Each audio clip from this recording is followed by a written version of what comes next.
Morning students आप पढ़ रहे हैं वनगी बुक दे विच दर्ज एकांगी मौनधारी जो कि आप कुछ पढ़ चुके हैं। अगे पढ़न जा रहे हैं। आप ये 7 जो पैरे दिते हुए आ पढ़ चुके हैं। अज आप 8 नंबर वाला पैरा पढ़ांगे। तो अगे पढ़ते हैं। हुण तक की जो स्टोरी तुहानूं समझ आ चुकी होएगी कि एकांगी दे विच राम प्यारी है, उसका पति हरीचंद है, उसका बेटा किशोर है और उसका भांजा हैगा जिहदा नाम की हैगा मदन, और एक साधु है और एक मौनधारी है। इन्ना तुसीं समझ चुके हो कि जिहड़ा उसका पति है वह बीमार रहिंदा है अते दवाई लैण लई जांदा है। तां जिहड़ी राम प्यारी पिछों दी आवाज़ मार के पुछदी है तुसीं कित्थे जा रहे हो, तां वह कहंदा मैनूं पिछों आवाज़ ना मारिया कर। ठीक है, तो वह दवाई लैण चला जाता है। बाद विच जिहड़ी राम प्यारी है सब्जी चीरन लग जाती है। दरवाज़ा कोई खड़काउंदा है तां पता चलदा है कि उसदे भांजे दा समान आ जाता है। कोई कुली आके भांजे का समान रख जाता है। तो बाद विच थोड़े टाइम तक उसका भांजा मदन भी आ जाता है। जिहड़ा मदन है उसकी जिहड़ी हालत है बिल्कुल ही खराब है, मैले कपड़े आ, फटे हुए कपड़े आ। उहदी हालत देख के पहलां तां उसनूं पहचान नहीं आउंदी राम प्यारी नूं। फिर वो अपने भांजे तो पुछदी है कि सब ठीक है, घरे सब ठीक है। तो मदन कहता है कि घर का तो मैनूं पता नहीं, मैनूं कुछ महीने हो चुके हैं घर गए नूं। तो ये सुन के जी राम प्यारी थोड़ी जी घबरा जाती है, डर जाती है ना, तो सारी गल उन्होंने पुछदी है। तो मदन अपनी मासी नूं डर के जे तो हौली जी दस दिंदा की गल हुंदी है कि जिहड़ा उहदा एक दोस्त सीगा जिन्ने कि इहदे नाल धोखा कीता है, उसने पैसे की घपलेबाजी की है और उसनूं पुलिस ने फड़ लिया।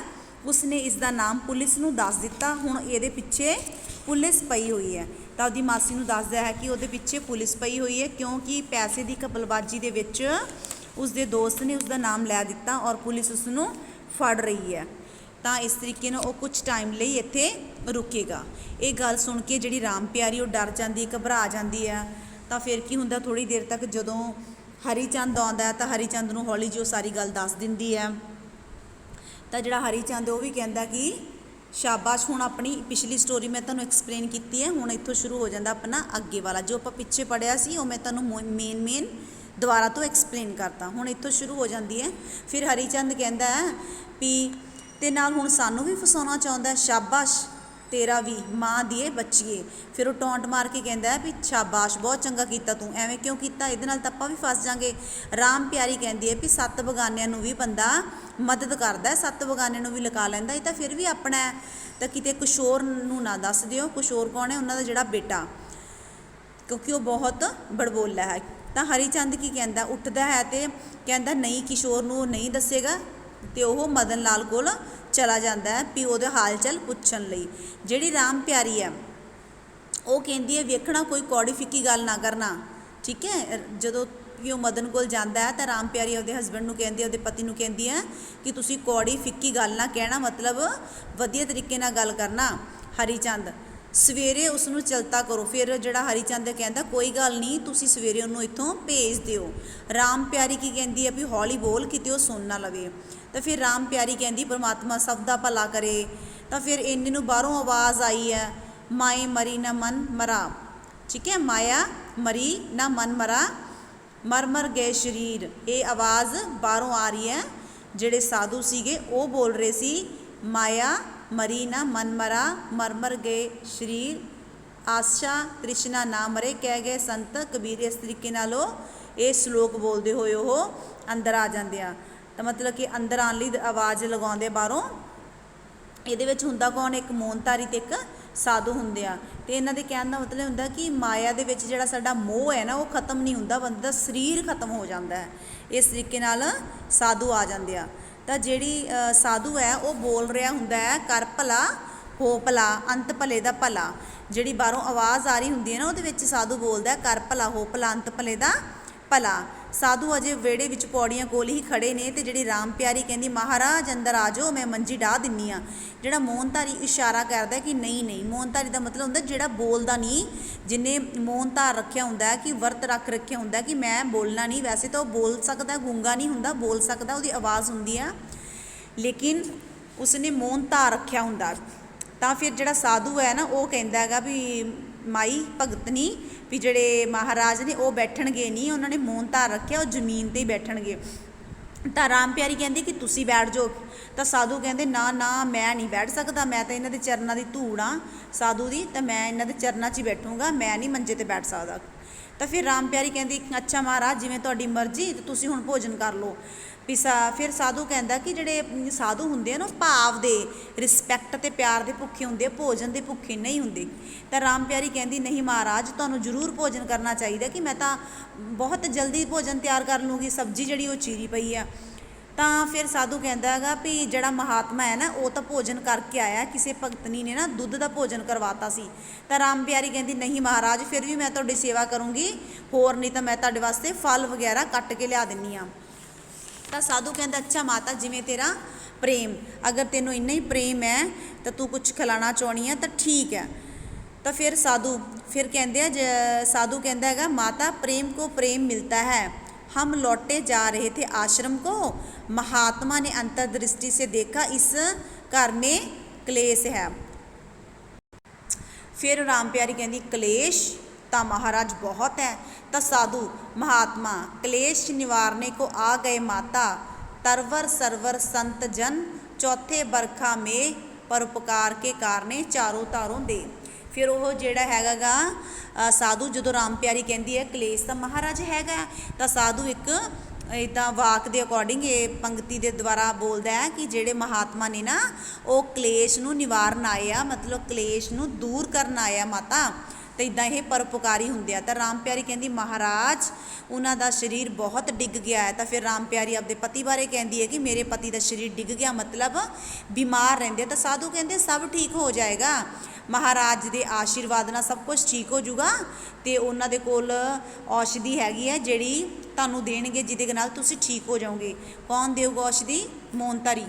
ਤਾਂ ਸਾਧੂ ਨਰਾਇਣ ਹਰੇ ਭਗਤ ਕਲਿਆਣ ਹੋ ਹਰੀਚੰਦ, ਮੈਂ ਭਗਤ ਨਹੀਂ। ਇੰਨੇ ਨੂੰ ਕੀ ਹੁੰਦਾ ਜਦੋਂ ਸਾਧੂ ਕਹਿੰਦਾ ਨਾ ਵੀ ਸਭ ਕੁਝ ਠੀਕ ਹੋ ਜੂਗਾ, ਵੀ ਤੁਹਾਨੂੰ ਜਿਹੜੇ ਮੋਨਤਾਰੀ ਸੰਤ ਨੇ ਨਾ ਉਹ ਤੁਹਾਨੂੰ ਇੱਕ ਔਸ਼ਧੀ ਦੇਣਗੇ ਜਿਹਦੇ ਨਾਲ ਤੁਸੀਂ ਤੁਹਾਡੇ ਜਿਹੜੇ ਪਤੀ ਨੇ ਉਹ ਠੀਕ ਹੋ ਜਾਣਗੇ। ਇੰਨੇ ਨੂੰ ਸਾਧੂ ਮਤਲਬ ਕਿ ਬਾਹਰੋਂ ਆਵਾਜ਼ ਆਉਂਦੀ ਅਤੇ ਹਰੀਚੰਦ ਆ ਜਾਂਦਾ ਖੰਘਦਾ ਹੋਇਆ, ਅਤੇ ਸਾਧੂ ਕਹਿੰਦਾ ਵੀ ਹਰੇ ਨਰਾਇਣ ਹਰੇ ਭਗਤ ਕਲਿਆਣ ਹੋ, ਵੀ ਉਹਨੂੰ ਕਹਿੰਦਾ ਤੂੰ ਭਗਤ ਹੈ ਤੇਰਾ ਕਲਿਆਣ ਹੋਵੇ। ਤਾਂ ਹਰੀਚੰਦ ਕਹਿੰਦਾ ਮੈਂ ਭਗਤ ਨਹੀਂ ਬਾਬਾ, ਇਹ ਕਹਿੰਦਾ ਕਿ ਮੈਂ ਭਗਤ ਨਹੀਂ ਹੈਗਾ। ਤਾਂ ਸਾਧੂ ਕਹਿੰਦਾ ਤੁਮ ਭਗਵਾਨ ਕੇ ਭਗਤ ਹੋ, ਠੀਕ ਹੈ, ਭਗਵਾਨ ਕੇ ਸੱਚੇ ਭਗਤ। ਫਿਰ ਉਹ ਕਹਿੰਦਾ ਵੀ ਤੂੰ ਤਾਂ ਭਗਤ ਹੈ ਪਰਮਾਤਮਾ ਦਾ, ਬਹੁਤ ਸੱਚਾ ਭਗਤ।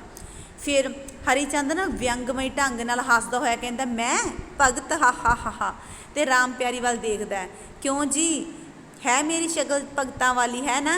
ਤਾਂ ਫਿਰ ਰਾਮ ਪਿਆਰੀ ਸਾਧੂਆਂ ਨਾਲ ਮਸਕਰੀ ਨਹੀਂ ਕਰੀਦੀ ਜੀ। ਤਾਂ ਫਿਰ ਰਾਮ ਪਿਆਰੀ ਕਹਿੰਦੀ ਹੈ ਸਾਧੂਆਂ ਦੇ ਨਾਲ ਮਸਕਰੀ ਮਤਲਬ ਮਜ਼ਾਕ ਨਹੀਂ ਕਰੀਦਾ। ਹਰੀਚੰਦ ਅੱਛਾ ਅੱਛਾ। ਫਿਰ ਕਿਸ਼ੋਰ ਦੇ ਦਫ਼ਤਰ ਆਉਣ ਦਾ ਵੇਲਾ ਹੈ, ਨਾਲੇ ਮਦਨ ਵੀ ਆਇਆ ਹੋਇਆ ਹੈ ਨਾ।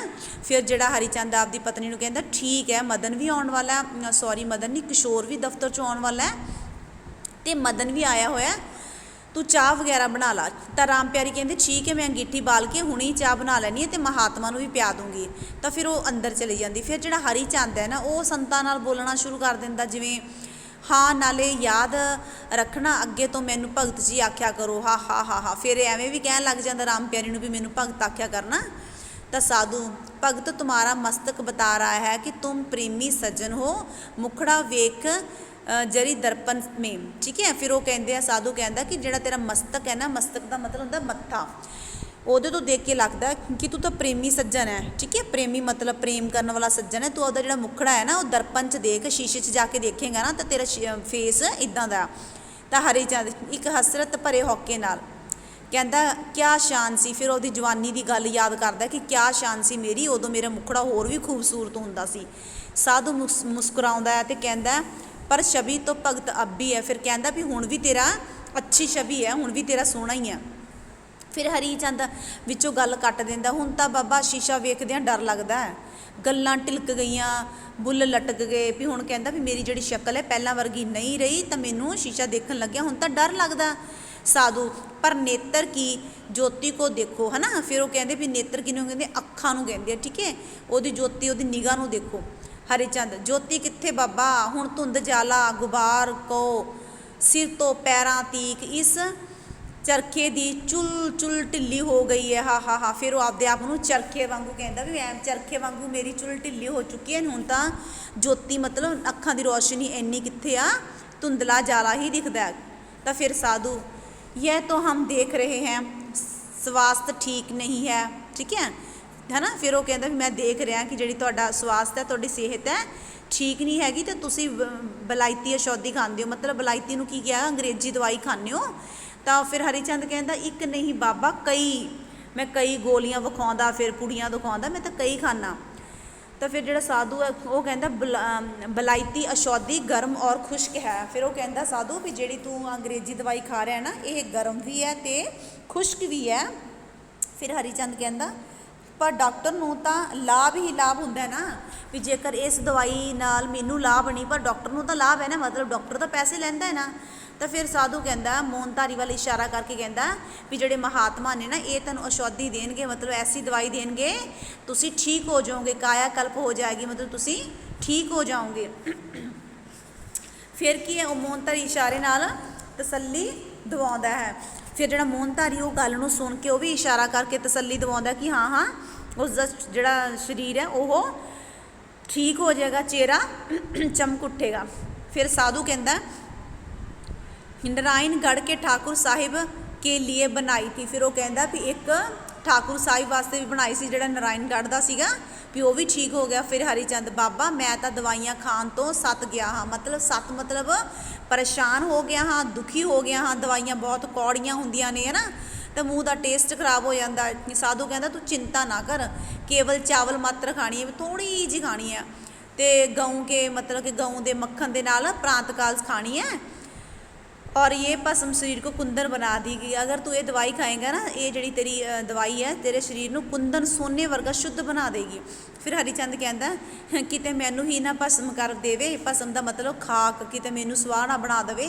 खैर उदा भी ठीक है, ना शरीर रहेगा तो ना बीमारियां लगणगियां, नित नित दी ਜਿਹੜੀਆਂ ਵੀ ਬਿਮਾਰੀਆਂ ਉਹਨਾਂ ਤੋਂ ਛੁਟਕਾਰਾ ਹੋ ਜਾਏਗਾ। ਫਿਰ ਉਹ ਕਹਿੰਦਾ ਕਿਤੇ ਮੈਨੂੰ ਹੀ ਨਾ ਭਸਮ ਕਰ ਦੇਵੇ, ਭਸਮ ਮਤਲਬ ਕਿਤੇ ਮੈਨੂੰ ਹੀ ਨਾ ਸਵਾਹ ਬਣਾ ਦੇ। ਤੇ ਖੈਰ ਕਹਿੰਦਾ ਜੇ ਭਸਮ ਵੀ ਬਣਾ ਦੂ ਉਹ ਵੀ ਠੀਕ ਆ, ਕਹਿੰਦਾ ਘੱਟ ਤੋਂ ਘੱਟ ਦਵਾਈਆਂ ਤਾਂ ਨਹੀਂ ਖਾਣੀਆਂ ਪੈਣਗੀਆਂ, ਨਾ ਬਿਮਾਰੀਆਂ ਲੱਗਣਗੀਆਂ।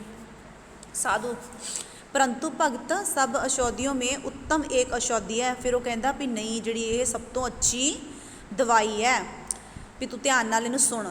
तो हरीचंद बाबा वो दारू दस। फिर वो कहता दारू दस, दारू का मतलब दवाई हुंदा बेटा।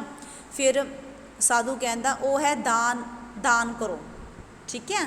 सब तो अच्छी दवाई केड़ी? दान। हरीचंद भला बाबा गरीब अपना पेट पाले, डॉक्टरों को पूजे या दान करे।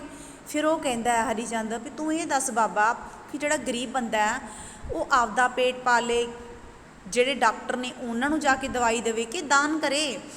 साधु भगत निश्चय जानो चिड़ी चोंच पर ले गई, नदी ना काट्यो नीर, दान दिए धन ना कटे, कह गए भगत कबीर। फिर वो एक श्लोक राही उन्होंने दसदा है कि जेकर चिड़ी समुंदर दे विचों नदी दे विचों एक चुंझ भर के लै जाएगी तो नदी का पानी नहीं घटदा। इस तरीके नाल कहंदे दान देण नाल भी जिहड़ा हैगा धन ओह नहीं घटदा। फिर हरीचंद बाबा यह उपाधि बेशक मैनू दे दिओ, ठीक है।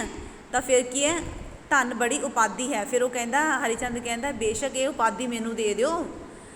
साधु भगत पापा बाज ना इकट्ठी होवे ते मोया नाल ना जावे। फिर वो कहंदा भगत भी जिहड़ी ये माया है ना पाप कर करके कई बार इकट्ठी हुंदी है ते मरियां दे नाल नहीं जाती। जिहड़ा धन है ना वो कई बार पाप करके इकट्ठा हुंदा है ते मरन दे नाल नहीं जाता, कि जदों इंसान मरदा है तो वह नाल कुछ भी नहीं लैके जा सकता।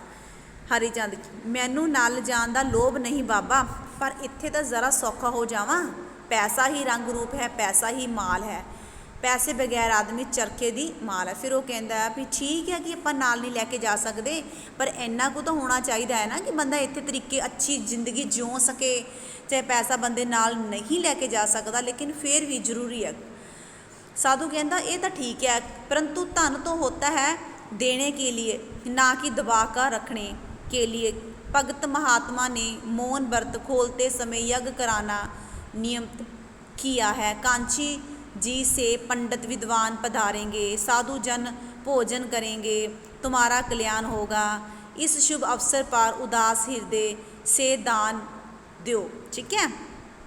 उदास नहीं बेटा उदार, ਠੀਕ ਹੈ। ਫਿਰ ਉਹ ਕਹਿੰਦਾ ਇਸ ਸ਼ੁਭ ਅਵਸਰ 'ਤੇ ਉਧਾਰ ਮਤਲਬ ਦਿਆਲਤਾ ਦੇ ਨਾਲ, ਵਧੀਆ ਹਿਰਦੇ ਨਾਲ, ਖੁਸ਼ੀ ਨਾਲ ਤੁਸੀਂ ਦਾਨ ਦਿਓ, ਕਿਉਂਕਿ ਜਦੋਂ ਇਹ ਸਾਧੂ ਜਿਹੜੇ ਮੌਨਧਾਰੀ ਨੇ ਵਰਤ ਖੋਲਣਗੇ ਤਾਂ ਯੱਗ ਕਰਾਉਣਗੇ ਜਿਹਦੇ 'ਚ ਕਾਫੀ ਖਰਚਾ ਆਊਗਾ, ਵਿਦਵਾਨ ਬੁਲਾਏ ਜਾਣਗੇ, ਤੇ ਤੁਸੀਂ ਉਧਾਰ ਮਤਲਬ ਦਿਆਲਤਾ ਦੇ ਨਾਲ ਖੁਸ਼ੀ ਦਾਨ ਦਿਓ।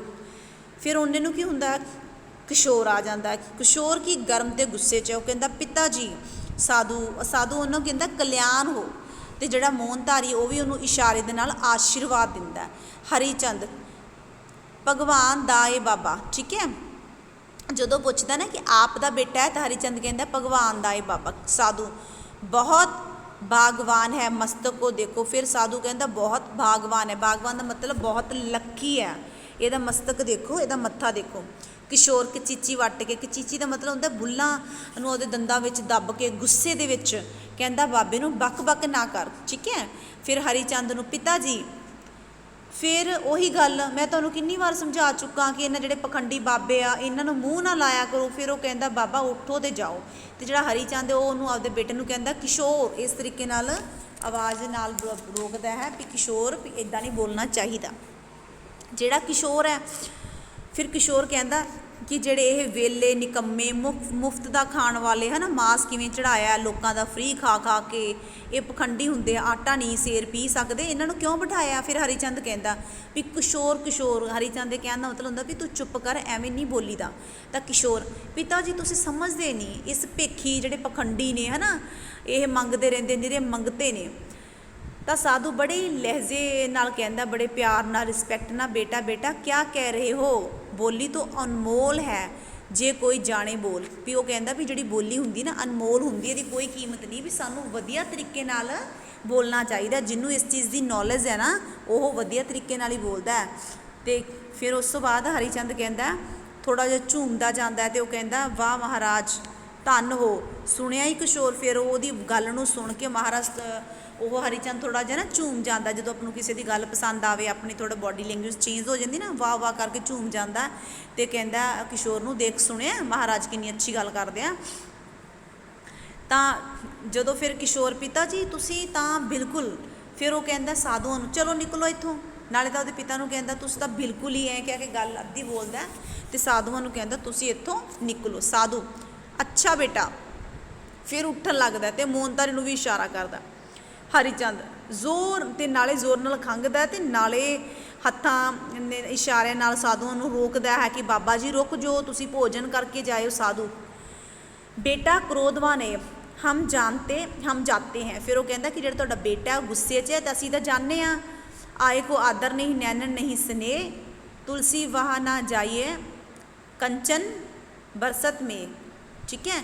ਫਿਰ ਬਾਬਾ ਜੀ ਇੱਕ ਮਤਲਬ ਕਿ ਦੋਹਾ ਜਿਹਾ ਪੜ੍ਹਦੇ ਆ ਕਿ ਨਾਲੇ ਕਹਿੰਦੇ ਤੁਹਾਡੇ ਬੇਟੇ ਦੇ ਵਿੱਚ ਬਹੁਤ ਗੁੱਸਾ ਹੈ, ਵੀ ਅਸੀਂ ਇੱਥੋਂ ਜਾਂਦੇ ਹਾਂ, ਇਹਦੇ ਕੋਲ ਨਾ ਤਾਂ ਇਹ ਆਦਰ, ਇਹਦੇ ਕੋਲ ਘਰੇ ਆਇਆਂ ਦਾ ਨਾ ਤਾਂ ਇਹ ਆਦਰ ਕਰ ਰਿਹਾ, ਤੇ ਨਾ ਹੀ ਇਹਦੀ ਅੱਖਾਂ ਦੇ ਵਿੱਚ ਕੋਈ ਸਨੇਹ ਆ ਤੇ ਪਿਆਰ ਹੈ, ਤੇ ਕਹਿੰਦੇ ਉੱਥੇ ਨਹੀਂ ਜਾਣਾ ਚਾਹੀਦਾ ਜਿੱਥੇ ਕੋਈ ਕਦਰ ਨਾ ਹੋਵੇ, ਅਸੀਂ ਇਸ ਕਰਕੇ ਇੱਥੋਂ ਜਾ ਰਹੇ ਹਾਂ। ਇਹਨਾਂ ਨੂੰ ਰਾਮ ਪਿਆਰੀ ਆ ਜਾਂਦੀ, ਰਾਮ ਪਿਆਰੀ ਬੜੀ ਰਿਸਪੈਕਟ ਨਾਲ ਕਹਿੰਦੀ ਨਹੀਂ ਮਹਾਰਾਜ ਤੁਸੀਂ ਐਵੇਂ ਨਹੀਂ ਜਾਣਾ, ਮੈਂ ਤੁਹਾਨੂੰ ਐਵੇਂ ਨਹੀਂ ਜਾਣ ਦਿੰਦੀ, ਤੁਸੀਂ ਰੋਟੀ ਖਾ ਕੇ ਜਾਇਓ। ਫਿਰ ਕਿਸ਼ੋਰ ਆਪਦੀ ਮੰਮਾ ਨੂੰ ਕਹਿੰਦਾ ਕਿ ਬੀਜੀ ਜਾਣ ਦਿਓ ਸਾਧੂਆਂ ਨੂੰ। ਫਿਰ ਬਾਬੇ ਨੂੰ ਕਹਿੰਦਾ ਵੀ ਤੁਸੀਂ ਇੱਥੋਂ ਜਾਓ। ਰਾਮ ਪਿਆਰੀ ਨਹੀਂ ਮੈਂ ਹੱਥ ਜੋੜਦੀ ਹਾਂ। ਫਿਰ ਉਹ ਕਹਿੰਦੀ ਕਿ ਮੈਂ ਹੱਥ ਜੋੜਦੀ ਹਾਂ ਕਿ ਮੈਂ ਨਹੀਂ ਮਹਾਰਾਜ ਨੂੰ ਜਾਣ ਦਿੰਦੀ, ਮਿੰਨਤਾਂ ਤਰਲੇ ਕਰਦੀ ਹੈ। ਤਾਂ ਫਿਰ ਉਹ ਸਾਧੂ ਕਹਿੰਦਾ ਕਿ ਮਾਤਾ ਤੇਰਾ ਪ੍ਰੇਮ ਦੇਖ ਲਿਆ, ਅਸੀਂ ਤੇਰੇ ਪ੍ਰੇਮ ਦੇ ਬੱਚੇ ਹਾਂ, ਭਗਤ ਨਹੀਂ, ਜਿਵੇਂ ਤੈਨੂੰ ਠੀਕ ਲੱਗਦਾ ਤੂੰ ਕਰ ਲਾ।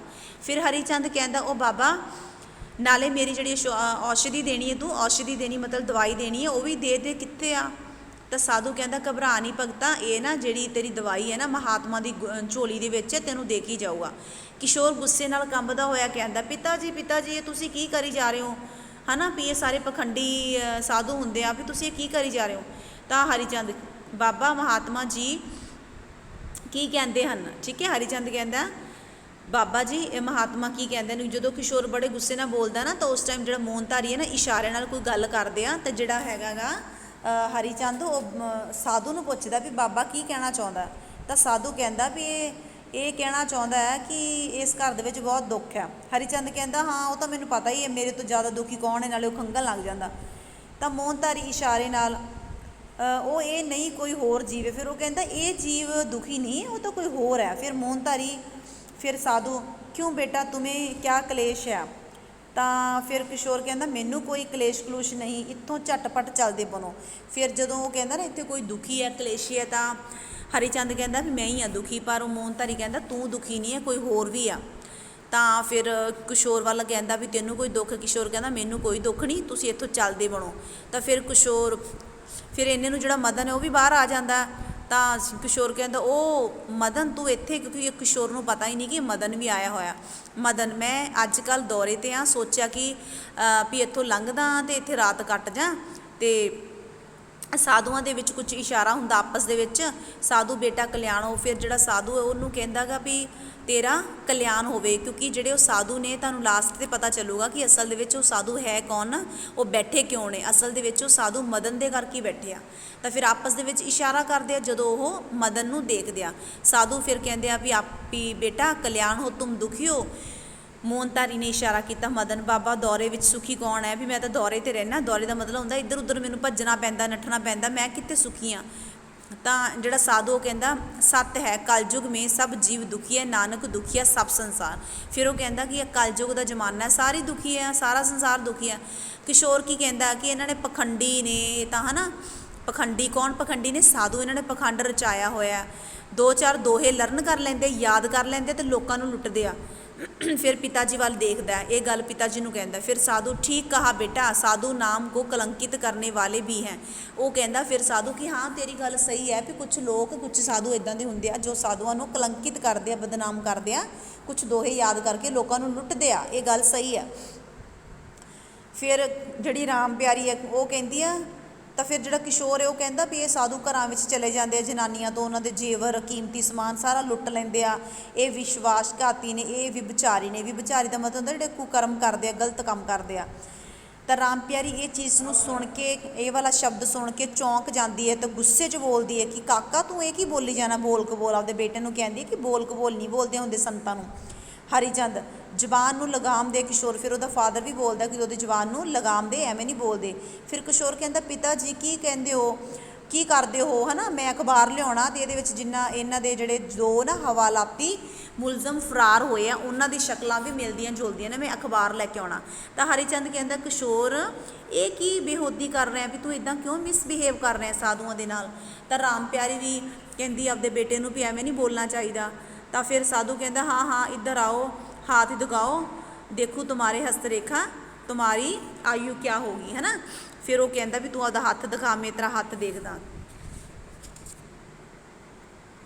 फिर ਜਿਹੜੇ साधु ने ना उम्र पुछदे, आओ तुहाडा हथ देखिए, किनू पुछदे आ? मदन नूं। फिर मदन कहता 32 कि ਉਹਦੀ उम्र 32 है।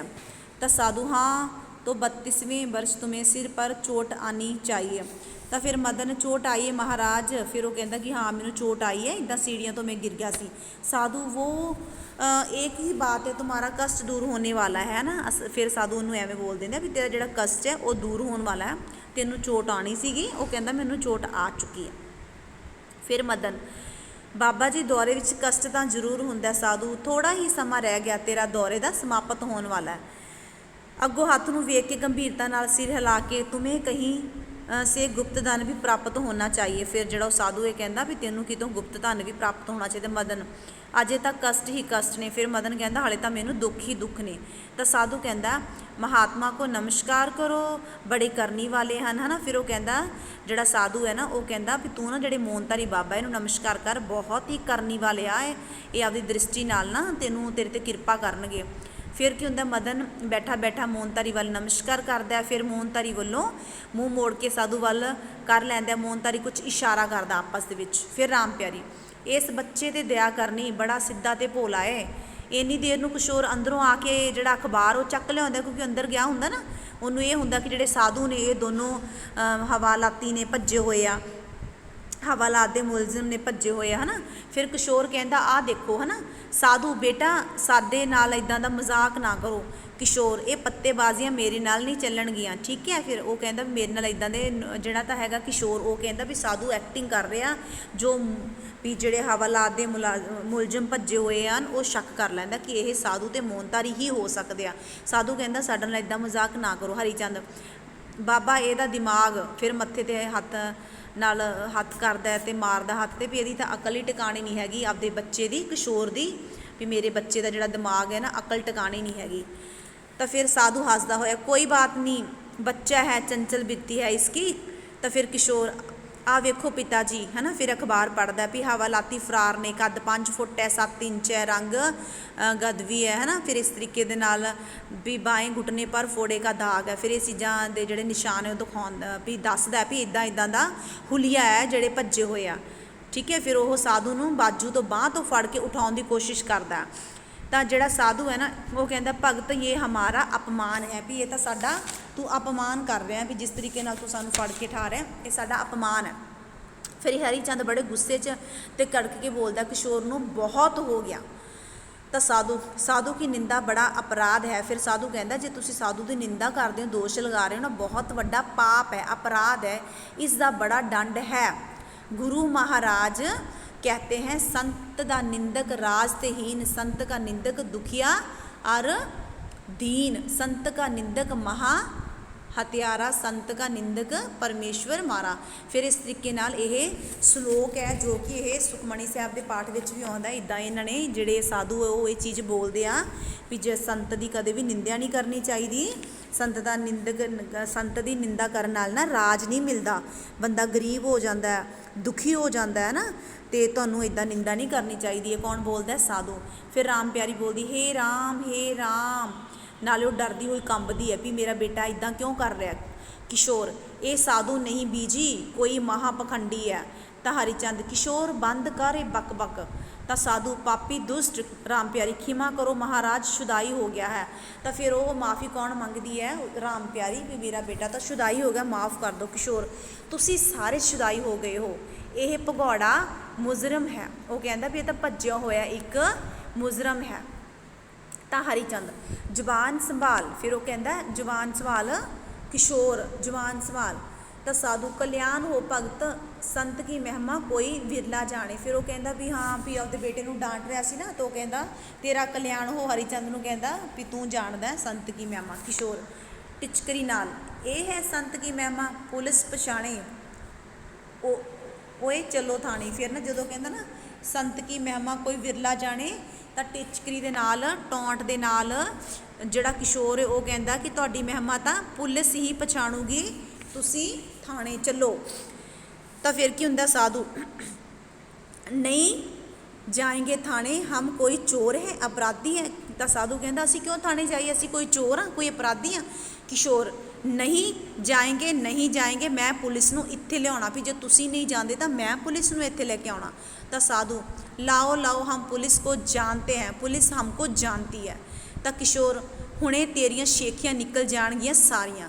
किशोर पुलिस लियाउण लई तैयार मालूम हुंदा, एवें लगदा कि किशोर पुलिस नूं लैण जाएगा। ये सुन के मदन बहुत घबरा जाता कि पुलिस, क्योंकि उन्होंने तो पुलिस लभ रही है, वह भी डर जाता। तो जिहड़ा हरिचंद है, नहीं आएगी पुलिस मेरे घर। हरिचंद कहता मेरे घर पुलिस नहीं आएगी। किशोर, पिता जी जरूर आएगी, मैं चलिया पुलिस नूं बुलाउण। ये करके वो जान लगता है। तो राम प्यारी, पुलिस। तो हरिचंद, किशोर भी नहीं भी तू पुलिस नूं ना बुला। मदन घबरा जाता तो वह भी डर जाता।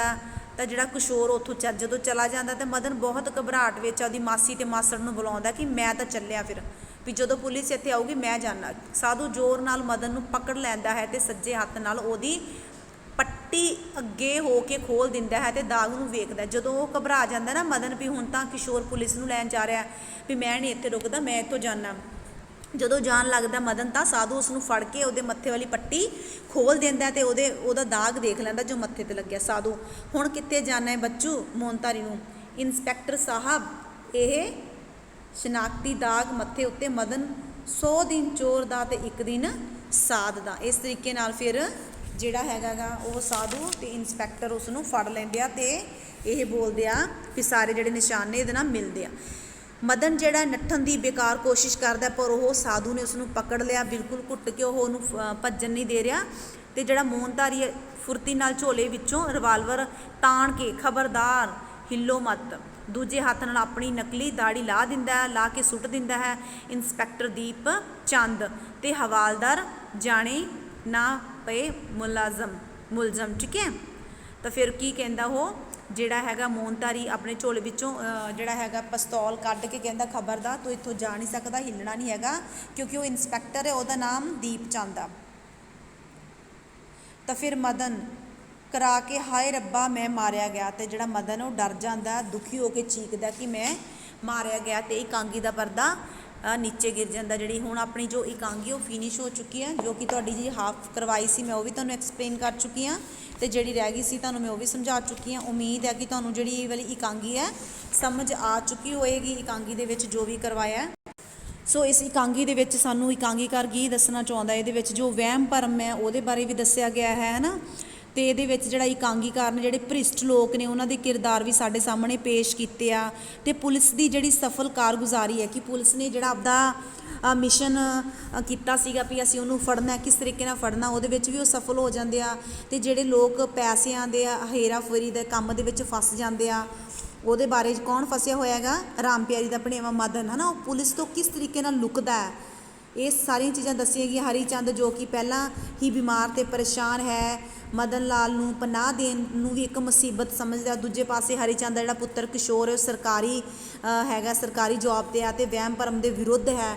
ਉਹ ਵਹਿਮ ਭਰਮ ਦੇ ਵਿਰੁੱਧ ਹੈ, ਉਹਦੇ ਮਾਤਾ ਪਿਤਾ ਤਾਂ ਵਹਿਮੀ ਨੇ ਨਾ, ਉਹ ਤਾਂ ਸਾਧੂ ਸੰਤ ਸਮਝ ਕੇ ਉਹਨਾਂ ਦੀ ਦੇਖਭਾਲ ਕਰ ਰਹੇ, ਉਹਦੀ ਪੂਜਾ ਸੇਵਾ ਕਰ ਰਹੇ ਆ। ਉਹ ਘਰ ਆਏ ਸਾਧੂਆਂ ਨੂੰ ਬੁਰਾ ਭਲਾ ਕਹਿੰਦਾ ਹੈ, ਤਾਂ ਘਰੋਂ ਨਿਕਲ ਜਾਣ ਲਈ ਕਹਿੰਦਾ ਹੈ। ਕੌਣ ਕਹਿੰਦਾ ਹੈ?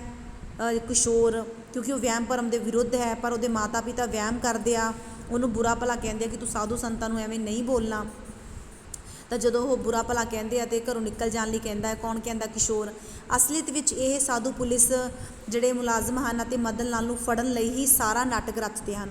ਇਸ ਤਰ੍ਹਾਂ ਜਿਹੜੀ ਇਕਾਂਗੀ ਵਹਿਮ ਭਰਮ ਦੀ ਸਮੱਸਿਆ ਨੂੰ, ਪੈਸੇ ਦੀ ਹੇਰ ਫੇਰ ਕਰਨ ਵਾਲਿਆਂ ਲੋਕਾਂ ਦੇ ਚਰਿੱਤਰ ਅਤੇ ਉਹਨਾਂ ਵਿਰੁੱਧ ਪੁਲਿਸ ਦੀ ਸਫਲ ਕਾਰਗੁਜ਼ਾਰੀ ਨੂੰ ਪ੍ਰਗਟਾਉਂਦੀ ਹੈ। ਤਾਂ ਇਸ ਇਕਾਂਗੀ ਦੇ ਵਿੱਚ ਅਸੀਂ ਕੀ ਦੇਖਿਆ ਹੈ? ਇੱਕ ਪਾਸੇ ਵਹਿਮ ਭਰਮ ਦਿਖਾਇਆ ਗਿਆ ਹੈ, ਇੱਕ ਪਾਸੇ ਵਹਿਮ ਭਰਮ ਦੇ ਵਿਰੁੱਧ ਹੈ ਕਿਸ਼ੋਰ, ਤੇ ਜੋ ਪੈਸੇ ਦੀ ਘਪਲਬਾਜ਼ੀ ਕਰਦੇ ਉਹ ਲੋਕਾਂ ਦਾ ਚਰਿੱਤਰ ਸਾਹਮਣੇ ਪੇਸ਼ ਕੀਤਾ ਹੈ। ਤੇ ਜਿਹੜੇ ਪੁਲਿਸ ਹੈ ਉਹਨਾਂ ਦਾ ਜਿਹੜਾ ਸਫਲ ਕਾਰਗੁਜ਼ਾਰੀ ਹੈ, ਜਿਹੜਾ ਉਹਨਾਂ ਦਾ ਸਫਲ ਜਿਹੜਾ ਕੰਮ ਹੈ ਉਹ ਹੋ ਚੁੱਕਾ ਹੈ। ਇਕਾਂਗੀ ਦੇ ਵਿੱਚ ਅਸੀਂ ਪੜ੍ਹਿਆ। ਉਮੀਦ ਕਰਦੀ ਹਾਂ ਕਿ ਤੁਹਾਨੂੰ ਸਾਰੀ ਸਟੋਰੀ ਸਮਝ ਆ ਚੁੱਕੀ ਹੈ। ਤਾਂ ਫਿਰ ਇਹਦੇ ਆਪਾਂ ਕੁਐਸਚਨ ਕਰਾਂਗੇ। ਜੋ ਵੀ ਤੁਹਾਡੀ ਬੁੱਕ ਦੇ ਵਿੱਚ ਕੁਐਸਚਨ ਦਿੱਤੇ ਹੋਏ ਆ ਉਹਨਾਂ ਤੁਸੀਂ ਟਰਾਈ ਕਰਨਾ ਹੈ, ਤੇ ਜਿਹੜੀ ਇਕਾਂਗੀ ਹੈ ਉਸ ਨੂੰ ਧਿਆਨਪੂਰਵਕ ਪੜ੍ਹਨਾ ਹੈ। ਧੰਨਵਾਦ।